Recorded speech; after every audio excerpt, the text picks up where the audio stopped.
बिस्मिल्लाहिर्रहमानिर्रहीम अस्सलाम वालेकुम एवरीवन। कैसे हैं आप सब? आई होप आप सब ठीक होंगे। I am Misha and today's topic is about oxidation number, और इसके अंदर हम इसके रूल्स को भी स्टडी करेंगे और कुछ एग्जांपल्स भी देखेंगे। So without any further ado let's get started. सबसे फर्स्ट पे ऑब्वियसली ऑक्सीडेशन नंबर की डेफिनेशन। ऑक्सीडेशन नंबर बेसिकली किसी भी एटम के ऊपर, ठीक है, किसी भी आयन के ऊपर, किसी भी मॉलिक्यूल के ऊपर जो अपेरेंट चार्ज होता है, जो हमें नज़र आ रहा होता है, हम उसको कहते हैं वो उसका ऑक्सीडेशन नंबर है। ऑक्सीडेशन नंबर को हम ऑक्सीडेशन स्टेट भी बोलते हैं, ठीक है।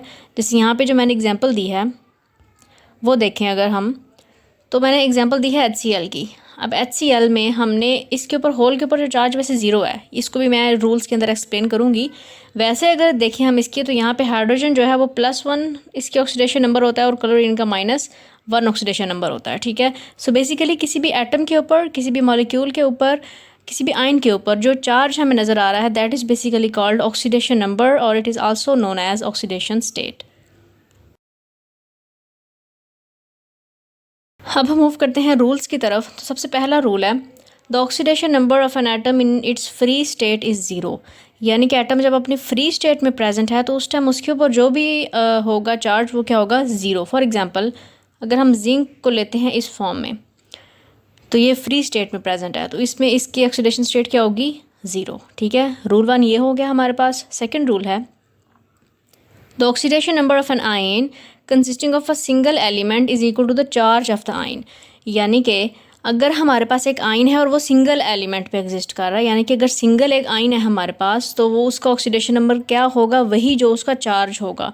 फॉर एग्जांपल अगर मैं कहती हूँ कि Cl-, ये हमारे पास एक आयन है, this is negative ion, chloride ion, तो इसका ऑक्सीडेशन नंबर क्या होगा? -1, क्योंकि इसके ऊपर यही चार्ज अभी अवेलेबल है, ठीक है। रूल नंबर 3 हमारे पास क्या है? The sum of oxidation numbers in a neutral compound is always zero. यानी कि जो न्यूट्रल कंपाउंड है, न्यूट्रल कंपाउंड जैसे पीछे मैंने एग्जांपल ली थी HCl की, तो आप इसके ऊपर देखिए कोई चार्ज आपको नज़र आ रहा है ऊपर, यहाँ पे यहाँ तो प्लस होना चाहिए, माइनस होना चाहिए, कुछ भी नहीं है, इसका मतलब है ये न्यूट्रल है। H2SO4 की अगर हम बात करते हैं तो ये भी एक न्यूट्रल कंपाउंड है इस स्टेट के अंदर, ठीक है। तो कह रहे हैं कि जो न्यूट्रल कंपाउंड्स होते हैं ना, उसका ऑक्सीडेशन नंबर भी क्या होता है? ज़ीरो होता है, क्योंकि आपको ऊपर कुछ भी नज़र नहीं आ रहा तो वो ज़ीरो है। अब यहाँ पे लिखा हुआ है सम ऑफ ऑक्सीडेशन नंबर, इसको भी मैं जो है अभी आपको एक्सप्लेन करती हूँ थोड़ी देर में। हमारे पास रूल नंबर 4 आ जाता है, the oxidation number of hydrogen in all it's compounds is +1। Hydrogen की सारे कंपाउंड्स के अंदर ऑक्सीडेशन नंबर क्या होगा? +1। ये बात आपने याद रखनी है, ठीक है। वो देखिए HCl के अंदर भी अगर हम देखेंगे तो यहाँ पे भी इसका +1 है। H2SO4 के अंदर भी देखेंगे तो इसके इसमें भी +1 है। 2 हाइड्रोजन लिए हैं, वो +2 हो जाएगा। वो कैसे हम निकालते हैं वो मैं आगे आपको एक्सप्लेन करती हूँ, लेकिन इस केस में भी इसका +1 होगा, ठीक है। HNO3 में भी इसका क्या होगा? +1 होगा। जितने भी कंपाउंड्स हैं सब में हाइड्रोजन का +1 होता है, एक्सेप्ट इसका होता है -1 मेटल हाइड्राइड्स के अंदर। मेटल हाइड्राइड्स कौन सी होती हैं? जिसमें एक स्टार्ट में मेटल होगी, उसके बाद हम उसको H के साथ वो उसने बॉन्ड बनाया होगा, जैसे कि सोडियम हाइड्राइड, ठीक है। इस केस में H का क्या होगा? -1, ठीक है। रूल नंबर 5 है हमारे पास, the oxidation number of an oxygen in all its compound is -2, ठीक है। कि सारे कंपाउंड्स के अंदर ऑक्सीजन का कितना होगा? -2। जैसे ऊपर मैंने एग्जांपल जो अभी दी हैं आपको, इसमें अगर आप देखें तो यहाँ पे भी ऑक्सीजन है, यहाँ पे भी ऑक्सीजन है, इसमें भी इसका -2 होगा और इसमें भी इसका -2 होगा, ठीक है। उसके बाद है बट इट इज़ -1 इन पर ऑक्साइड्स, लेकिन जो पर ऑक्साइड्स हैं उसमें इसका क्या होगा? -1। पेरोक्साइड्स की अगर हम एग्जांपल लेते हैं, वो है हमारे पास हाइड्रोजन पेरोक्साइड, देख लेते हैं H2O2। अब इस केस में अब देखें तो यहाँ पे हाइड्रोजन की स्टेट है +1 और यहाँ पे इसकी स्टेट है -1, ठीक है, ऑक्सीडेशन स्टेट। तो इस तरह से पेरोक्साइड्स के अंदर ऑक्सीजन ऑक्सीडेशन स्टेट देता है -1, और जो होती है हमारे पास इसके +2 वो होती है OF2 के अंदर, यहाँ पर, ठीक है, +OF2। आप OF2 चेक करें, OF2 ये है ना OF2। तो हमारे पास यहाँ पे F की कितनी होती है? -1 होती है, लेकिन यहाँ पे 2 फ्लोरीन्स हैं तो ये हमारे पास होगी -2, और इस केस में इसकी इतनी होगी +2, ठीक है। यहाँ से ये OF2 के अंदर +2 देता है, लेकिन अगर ऐसी बात है तो यहाँ पे भी हमारे पास जो है ना 2 ऑक्सीजन है ना, तो फिर डेफिनेटली ये -2 हो जाएगा इस यहाँ पे हाइड्रोजन को +2 कंपनसेट करने के लिए। लेकिन सिंगल ऑक्सीजन की अगर हम बात करें तो वो यहाँ पे जो है -1 ही देगी, लेकिन अगर हम उसको जब 2 ऑक्सीजन ऑब्वियसली लेते हैं तो हम उसको फिर -2 में कन्वर्ट करते हैं। लेकिन जो दूसरी एग्जांपल्स हमने यहाँ पे देखी हैं, यहाँ पे सिंगल ऑक्सीजन की ही -2 थी, ठीक है। ये जब हम आगे निकालते हैं ऑक्सीडेशन स्टेट तो वहाँ पे आपको इजीली समझ आ जाएगी। अब नेक्स्ट हमारे पास है H2O और कार्बन डाइऑक्साइड की हम निकालते हैं ऑक्सीडेशन स्टेट। वो कैसे निकालते हैं मैं बेसिक से स्टार्ट करवाती हूँ आपको। तो देखें, सबसे पहले हमने जब फार्मूला चेक किया तो हमने देखना है क्या ये न्यूट्रल है। बिल्कुल ये न्यूट्रल है क्योंकि इसके ऊपर यहाँ पे कोई भी चार्ज नहीं है, न्यूट्रल है। उसके बाद दूसरी चीज़ हमने देखनी है कि हाइड्रोजन की ऑक्सीडेशन स्टेट कितनी होती है, वो होती है +1, और ऑक्सीजन की कितनी होती है, +1 होती है इसकी, ऑक्सीजन की होती है -2, ठीक है। अब हमने इसको लिखना किस तरह से है, अब आप देखें, सबसे पहले आप H की लिखें, वो हम लिखेंगे +1, ठीक है। कितने H हैं, 2 H हैं, तो इसको मल्टीप्लाई करवाएंगे 2 से। उसके बाद हमने जब सेकंड एटम पे मूव करना है तो हमने बीच में साइन लगा देना है प्लस का। अगर ऑक्सीजन है, ऑक्सीजन की कितनी होती है, इसकी होती है -2। ऑब्वियसली हम 2 साइंस को इकट्ठा नहीं लिख सकते तो हम ब्रैकेट लगाएंगे। इसके बाद अब देखना है, अब एटम पूरा मॉलिक्यूल का हमने देख लिया, ठीक है, कंपाउंड का देख लिया। अब उसके बाद हमने लगाना है इक्वल का साइन, ठीक है। यहाँ जगह नहीं है इसलिए मैं नीचे लिख रही हूँ। उसके बाद आपने देखना है इक्वल की इस साइड पे अब क्या लिखना है, जो होल के ऊपर चार्ज है, ठीक है। होल के ऊपर चार्ज क्या है अभी यहाँ पे तो कोई चार्ज नहीं है, इसका मतलब है 0 है, तो हम इक्वल के क्या क्या लिखेंगे, 0। अब हम इसको सॉल्व करते हैं। +1 × 2 हो जाएगा हमारे पास +2, ठीक है। प्लस को जब अंदर वाले हम माइनस के साथ मल्टीप्लाई करवाएंगे तो ये +-2। अब आप बताएं इसका आंसर 0 आता है, यस, 0 = 0। इसका मतलब है ये हम इस तरह से देख सकते हैं कि वाकई ही इनकी ये है, ठीक है। लेकिन ये तो मैंने वैसे आपको बताया, लेकिन अगर मैं चाह रही हूँ कि यहाँ पे मैं ऑक्सीजन की जो है वो कैलकुलेट करूँ कि ऑक्सीजन की क्या है, मुझे नहीं पता कि ऑक्सीजन की ऑक्सीडेशन स्टेट हमारे पास क्या है, तो उसके लिए हम क्या करेंगे, उसके लिए क्या हम हाइड्रोजन का तो लिख लेंगे +1, ठीक है, × 2 प्लस का साइन। जब दूसरे एटम पे मूव करेंगे आगे ऑक्सीजन है, इसकी जगह आप सपोज कर लें ऑक्सीजन ही लिख लें, ठीक है, क्योंकि हमने इसकी फाइंड करनी है। आगे इक्वल लगाएंगे और होल के ऊपर जो चार्ज है वो 0 है, तो हम यहाँ पे 0 लगाएंगे, ठीक है। अब आप इसको फाइंड करें तो ये +1 × 2 हो जाएगा हमारे पास +2 प्लस ऑक्सीजन = 0, ऐसे ही होगा।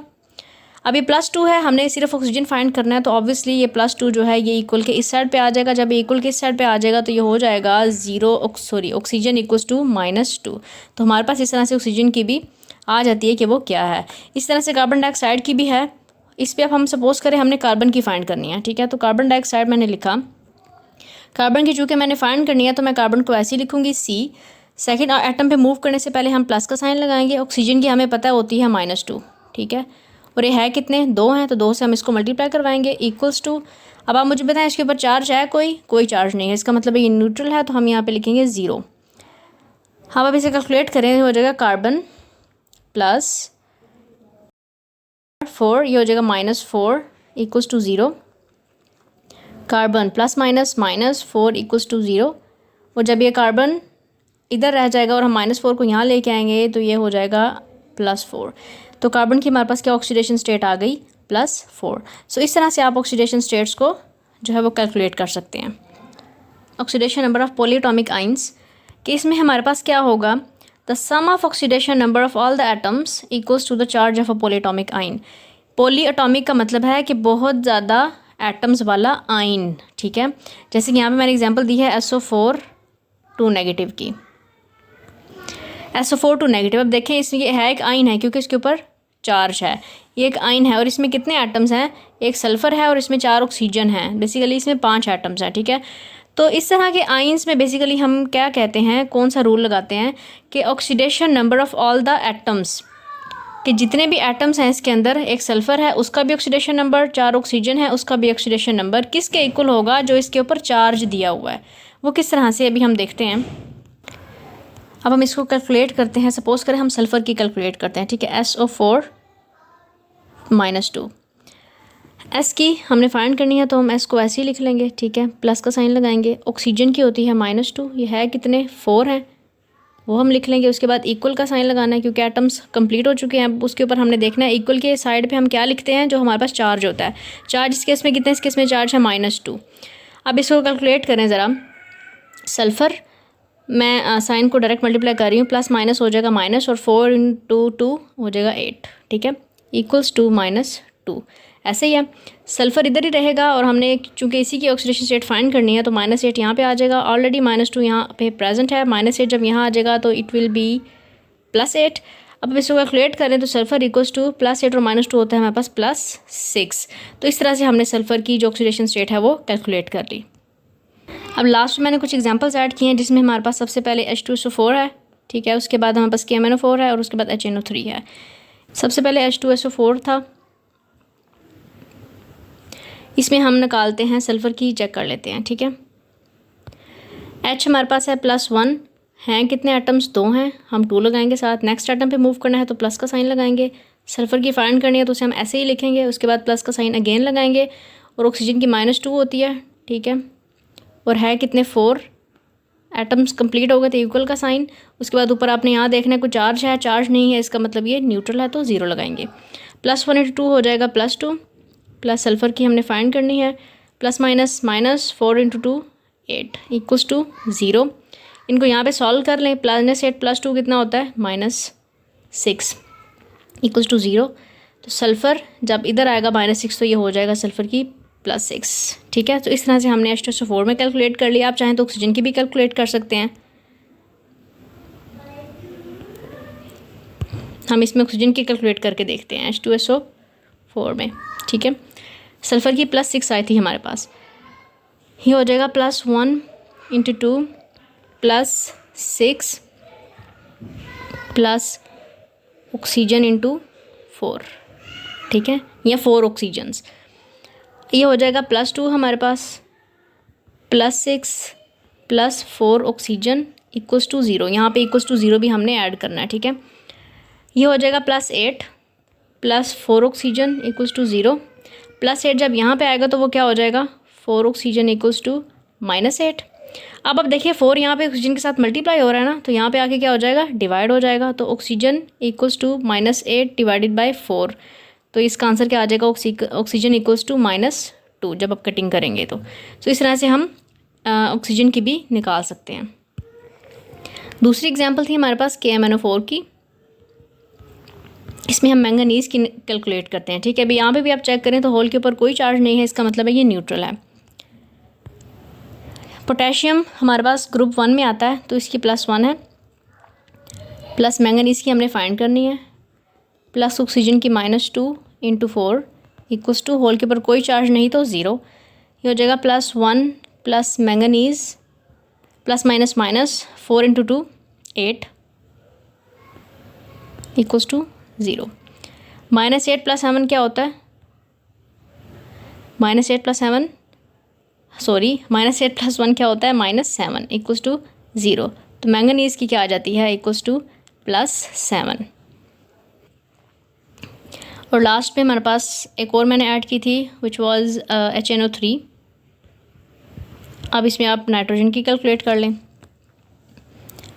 H +1 प्लस नाइट्रोजन की कैलकुलेट करनी है, plus oxygen -2 × 3 equals to whole के ऊपर कोई चार्ज नहीं तो 0, +1 plus nitrogen plus -2 × 3 6 equals to 0।